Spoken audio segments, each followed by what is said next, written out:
The Hellfire Gala is a highly anticipated X-Men event that Marvel is putting on this June. It's set to take place across 12 different X titles, all telling stories of the same night but from 12 different perspectives. If you're not keeping track, those titles are Excalibur, Hellions, Marauders, New Mutants, Planet-Sized X-Men, Sword, Way of X, Wolverine, X-Corp, X-Factor, X-Force, and of course, X-Men. That is an absurd amount of X books to collect, so if you want the full picture, you'd better start saving those loonies and toonies now, my friends. I'm sure it will all be worth it though, because the Hellfire Gala is set to shake up the X-Men like never before, or at least that's what we're being promised. We'll get the results of the X-Men election, which highly favor Polaris to win, but who knows, there could be some foreign interference that skew the results a different way. I made a series of X-Men election videos highlighting the strengths of each candidate and why they deserve a spot in the team, because let's face it, they'd all be good in their own unique way. But without a doubt, Tempo got my personal vote because she's the only one who hasn't been part of any official X team, and she way deserves a shot to prove her grit. Other than the election results, the Hellfire Gala will also be a night filled with drama and, most importantly, glamour. A little while ago, Marvel unveiled 10 of the outfits that we can expect to see stomp the Hellfire red carpet. We saw big names like Cyclops and Jean Grey and Storm, and they were all quite beautiful for the most part. This unveiling was met with high praise in the X community, and it led way to mucho fan art being created. It's been really exciting to see some of the fun and creative ways that people are interpreting how their favorite characters will represent themselves at the gala, and I've gotta say, some of these designs really give the official costumes a run for their money. The idea of high fashion X-Men couture is readily embraced by fans of the franchise because it's something that has been on the fringes of the comics since like the 80s. When they aren't sporting spandex, the heroes can often be seen wearing obscure designer outfits that are without a doubt one-of-a-kind items, and it makes them seem larger than life just as people, even when they're not playing superhero. I personally love and miss seeing the characters wear super fashionable garments on their own time, so I hope that this resurgence of fashion in the X world and the fervorous fan frenzy that has followed it will give new measure to the X-Men and their casual wardrobe choices. In this video, I'm going to highlight some of my favorite Hellfire Gala fan art pieces that I've seen. There's no telling which characters are actually going to show up for the gala, so I think everyone has been having a lot of fun playing with their own character selection and just going ham with some of the designs. There's been lots of fan art all over Twitter and Instagram, and it was hard for me to whittle down my favorites. I was originally just going to do a top 10, but I think I found like 80 designs or so in total, and some of them are just so good that I couldn't stop myself, and I just had to make a top 20 instead. Important to note, I am not judging anyone's drawing ability here. I myself am not an artist in the slightest, so I can very much relate to that energy of wanting to draw something but just not having the technical skill to execute the vision. I've shared my quote-unquote art on my Instagram a few times because while I realize it's not good in terms of aptitude, I still like to draw even if I don't know how to do it. So instead of clean lines, what I'm really looking for when I'm deciding between my favorites of these designs were things like styling and storytelling and uniqueness and character representation and really just how it made me feel on the inside. Obviously, these are just my opinions, everybody's fabulous in their own way, but I think lists and rankings are a lot of fun to make. This is just part 1 of my countdown featuring numbers 20 to 11, so be sure to stay tuned to my channel for the rest of the list and my top 10 favorite designs. But enough with the preamble, let's get into it. Here is part 1 of my top 20 fan-designed X-Men Hellfire Gala outfits. Number 20, Aurora. This Aurora design is an obvious reference to her second superhero costume back when she was with Alpha Flight. It was a costume that she designed to help better differentiate herself from her brother and was sort of a way for her to stand out amongst the crowd. Her original costume was pretty subdued and dark and modest, so she 180'd that with a slinky little yellow and white bodysuit, and I think it's a great reference to draw on for something like the Hellfire Gala. When everyone is going to be extra and vying for attention anyway, why not channel the costume in which you sought to do the same? I really like the shape of this one. I think it gives her an interesting silhouette where she's like bulky at the top and at the bottom, but really cinched in at the middle. I think the sharp, spiky ends of her like glovelets and booties are also really nice touches. I'm getting like some sort of leafy, flowery vibe through these pleats, which don't really scream Aurora to me, but maybe it's a reference to like a national flower or something that I just don't know about. I'm Canadian, so I should know if that's the case, but maybe it's not a reference at all and it's just some sort of design choice. It just kind of reminds me of like a lemon the way the pleats are shaped, so maybe it's also just meant to mirror like the sour attitude her family is known to carry. It's a very bright outfit, so I probably wouldn't have minded something to contrast with the white and yellow a bit, maybe like a black belt or something just in the middle. But overall, I think it's really cool and the shaping is super unique. Number 19, Marrow. Marrow uses her mutant power of accelerated bone growth to fabulous effect in this outfit. Her jutting bones have given her all kinds of crazy silhouettes over the years, and I think that she's channeling a little bit of all of them in this one. Bones exuding from her back is like a Marrow staple, and I like that this outfit takes that same idea but gives it a more controlled, glamorous shape than the chaos it usually is. They are jutting out in like the shape of a winged cape or something here, which I think is smart because it implicitly makes her seem a bit more like heavenly or spiritual or ascendant than she usually is. Given that she prefers to roil around in the rank Morlock sewers, it's nice to see her mutant powers used in a way to give her like a sense of beauty and transcendence rather than the grotesqueness that they usually give her. I love how she uses the bones to accessorize too. She's resplendent with those shoulder pads and the necklace and bracelet and tiara thing. They all go together really great, and I love that Ariana Grande inspired high pony. The shoes are definitely the focal point of this outfit for me, but I struggle because I can't decide if I like them or if I don't like them. I keep going back and forth. Sometimes I love them and I think the height is awesome, but then I look again and I think that it's too much and it takes away from the overall understatedness of the rest of the bones in this outfit. I think if you look at the overall outfit without the shoes, then it's really pretty, but it definitely looks like it would need something more to give it that little extra oomph for Hellfire Gala couture. I guess I like the shoes, but I wish that they were a little less pronounced in some way and tailored down a bit to match the low-level camp of the rest of the outfit. Number 18, Doop. I don't know if Doop going to the Hellfire Gala was just meant to be in jest, but I absolutely love the idea of it, and something about this outfit is actually totally working for me. Doop is a character that I admittedly don't really care about. He's a funny, comic relief style character. Even though he's not cracking jokes like Warlock was in the 80s, he's used primarily for comedic effect, even though he has like the reputation on the streets of being a total badass. I like wackiness in comics, but like in small doses, and I think that Doop is fun to use, but too much of him and I start rolling my eyes.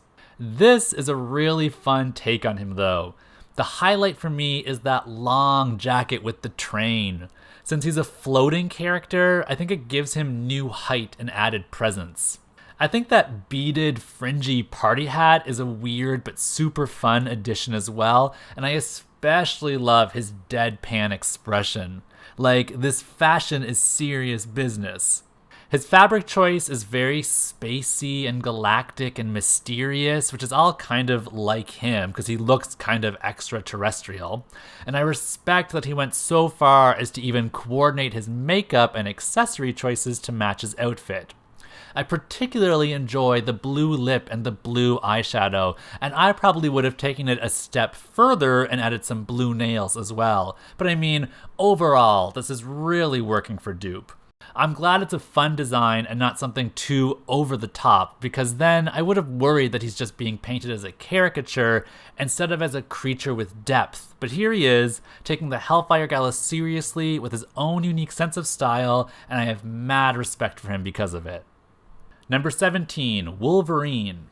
I'm really happy that Wolverine is tapping into his feral side for the Hellfire Gala. At first, I thought it might have been more interesting to see him in something a little more formal, just as like a contrast to his animalistic side, since that's already such a prevalent part of his character. But then I thought, nah, there's nothing fun in that. We've seen him be formal in the past, and he was always dressed in like 007 tuxedos and stuff with his patch persona. And if I'm being honest, that was some of the most boring stuff I've ever read in comics, so I think going wild for the gala was probably the better call. He feels like he's the king of the jungle with this outfit, and he's wearing a cape of his old costume like a fur, as if it's an animal that he's just hunted. I like the nod to the yellow and blue. It's definitely the costume he's most known for, albeit it's also probably his campiest and doesn't really have a place with modern day Wolverine, but it is his legacy, so acknowledging it as like a past element to him in this look is a smart ode. The romper is definitely the highlight for me though. I love the cut of it and how it's baggy and sagging in the front so that we get to see more of his muscle and skin underneath it. The giant gold-colored X right in the front reminds me of when people are wearing overalls and they let like the straps hang down by their hips, and I think it's really appealing in this outfit. I'm happy that he went with something revealing and with sex appeal for this look. Wolverine is always the antithesis of Cyclops, and since Cyke's outfit is so very straight-laced for the gala, this wild and hairy outfit does a great job of further differentiating their two personalities and styles. I'm not really big on the sleeves. I think they take away from the color palette of everything else. The makeup too is just okay for me. I'm getting tribal, but it doesn't really feel very Wolverine-y to me, even though I see what they're going for with it. The pop of color is nice, but I think I would have probably done something that's a little bit more subtle and maybe even just smoky, just to lean more into the romper and on Wolverine's stocky sort of huntery vibes. Overall, though, I think it's great, and I think Wolverine will have everyone at the gala wagging their tails after him. Number 16, Nightcrawler. This Nightcrawler look is very clean. I'm definitely seeing the inspiration from his swashbuckling persona, especially in the details of the embroidery and the frills of his sleeves. It makes me think of like a high-fashion pirate who is walking the plank not to jump off it, but to serve it. I love the high-waisted pant paired with the short jacket. It's a pairing that we see a lot in women's fashion, but not nearly enough in men's, so it's nice to see here. I'm going to take a guess and assume that there was some sort of Captain Hook inspiration here, just based on like the curly mustache and the reference to the pocket watch. Maybe even like the gloved hand too is supposed to serve as like the hook. It definitely plays into all sorts of piratey vibes overall, if not just Captain Hook, but what I like most about it is the color. I'm happy that it's like a shimmery white. I think pirate fashion relies too heavily on blacks and reds usually, so it's nice seeing those colors as undertones instead of as the main attraction. I just think this design is tailored really well to Nightcrawler's slim physique. It's modest, but there's like a hint of sex appeal there, and I think he looks really smart and chic. Number 15, Nanny. Now listen here.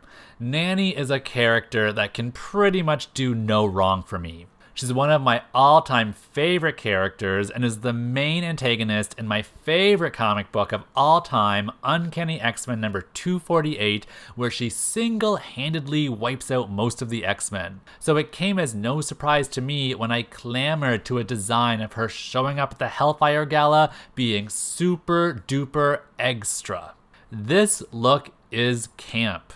There is no other way to describe it. First of all, the choice of color. Femme fatale red, it's like brilliant. Because of course Nanny is not a sexy character, so drowning her in a harlot's lipstick shade is hilarious. Even though Nanny wouldn't be showing up in a Jim Lee swimsuit special anytime soon, there's no reason why this lady can't get dolled up for the Hellfire Gala.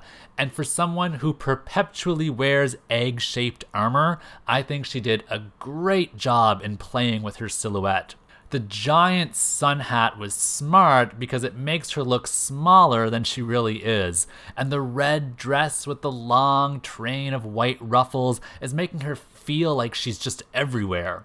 I'm tempted to say though that the dress maybe swallows her shape a bit, but I mean, she's a round egg, so there's not a whole lot of shape to play with. The peekaboo leg, though, is like the thing that's sending me the most with this outfit. There is nothing sultrier than a red dress with a high-cut slit on one side, and Nanny totally got that memo. I love the big diva sunglasses and even her complacent expression as well.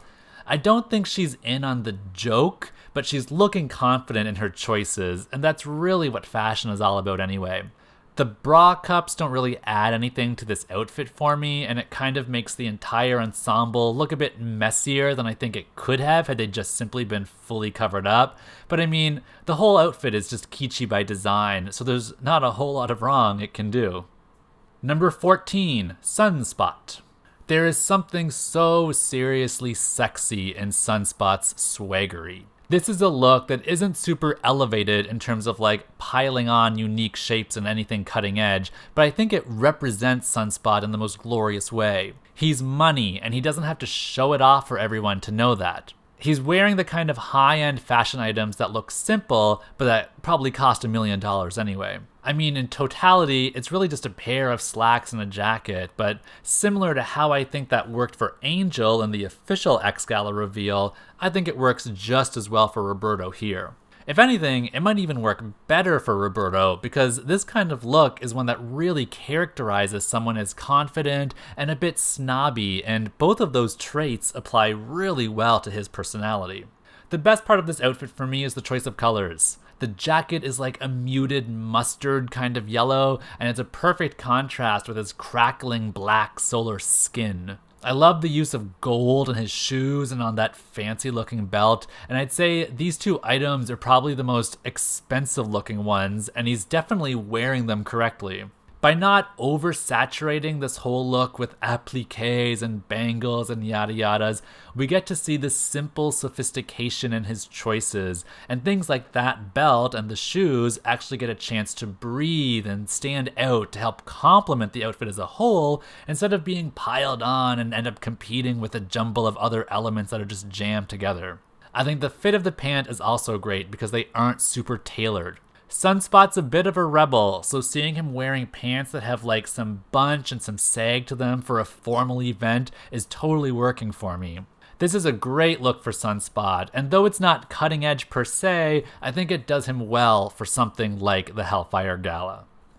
Number 13, Feral. Now this is actually a very elevated version of Feral's X-Force costume. She's almost always prone to wearing revealing outfits, though I wouldn't necessarily say that reflects in her personality. She's pretty flirty, but sometimes I couldn't tell if she's like actually horny for them or is just playing with people as is like her cat-like nature. She's also super high-tempered, so maybe her choice of clothing is very much in that I don't give a fuck mindset. And if that is who Feral is, then I think this outfit nails her all the more because of it.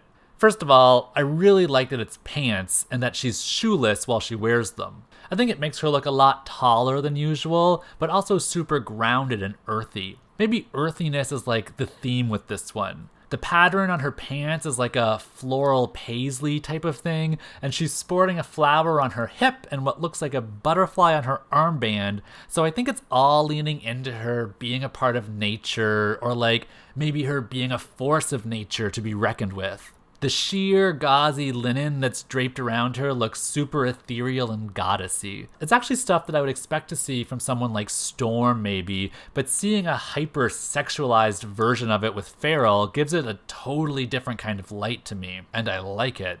I love the earrings and the lipstick, and I think her hair is tied back into some sort of ponytail, which I also love. She comes from the Bronx, and I think that this part is supposed to kind of like be a nod to the street style that she might have grown up with.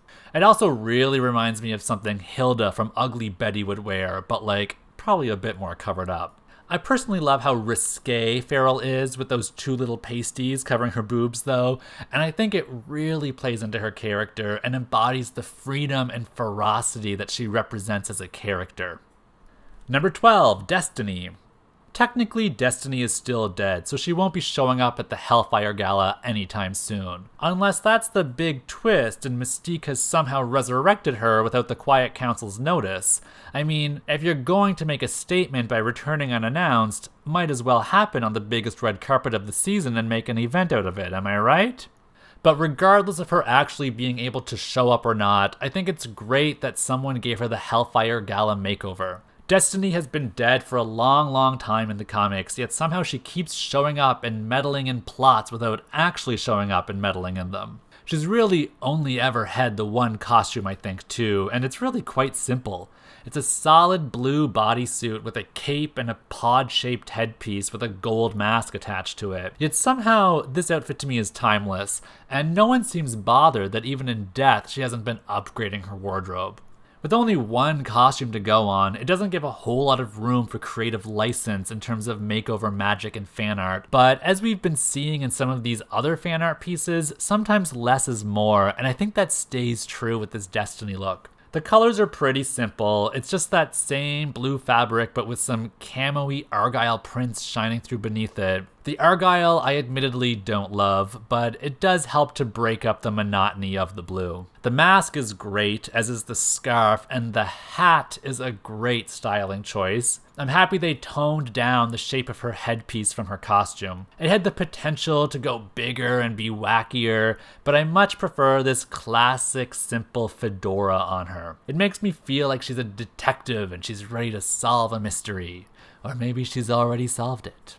What I like a lot about this look is the dimension that the fabric gives us. First of all, it looks heavy, like it might have been made from a curtain or some other sort of weighted fabric. But I think the material is important because that volume gives it the appeal in the way that it's draped all over her. It folds and it falls in a lot of great ways, and I can't really see where it's going to begin or end, but I think that's the point, and it's sort of like a play on her powers, like how there are many twists and turns in predicting the future, and you can't be too sure how it's going to turn out. The future is open-ended depending on the choices that we make, and since Destiny made the choice to wear this great jacket, I bet her future is looking more fashion-friendly than ever. Number 11, Quentin Quire. I don't really love Quentin Quire as a character. He's overpowered and pretty annoying in like an aggravating, pompous way. Some characters can do haughty and pompous correctly, like M, but with others, it's just grating and not endearing in any way. Quentin is one of those characters. That said, I think this outfit nails his personality. Whether I like him or not, he's edgy and punk and daring, and this outfit is all of those things. I love the pink sheer lace top.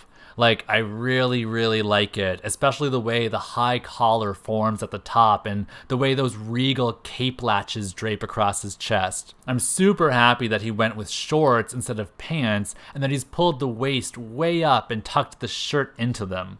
I actually dare to think that that might not actually be a sheer lace shirt at all, but it might be a bodysuit underneath that he's wearing. But who knows? Maybe there's a reveal to come later in the night. The shoes and the straps along his legs are also great. It's kind of like a 90s throwback to when people listened to Marilyn Manson and they would wear like really gothic inspired clothing and white bread Americans would be scared of them. This look is Quentin hoping that the Hellfire Gala doesn't skimp out on the mosh pit because he's ready to party but in a high fashion way. I think all of the colors are correct and that the pops of pink were all spaced out in just the right way.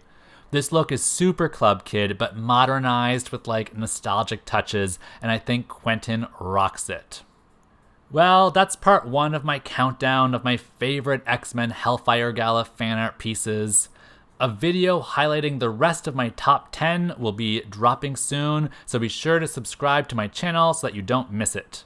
I also do a lot of other videos like comic book reviews which might pique your interest, or you can join me in my other social media and online platforms for a splattering of all kinds of fun X content. I'm curious to know what you thought of my thoughts, so please feel free to comment below, and be sure to come back soon for another installment of Great X-Mentations.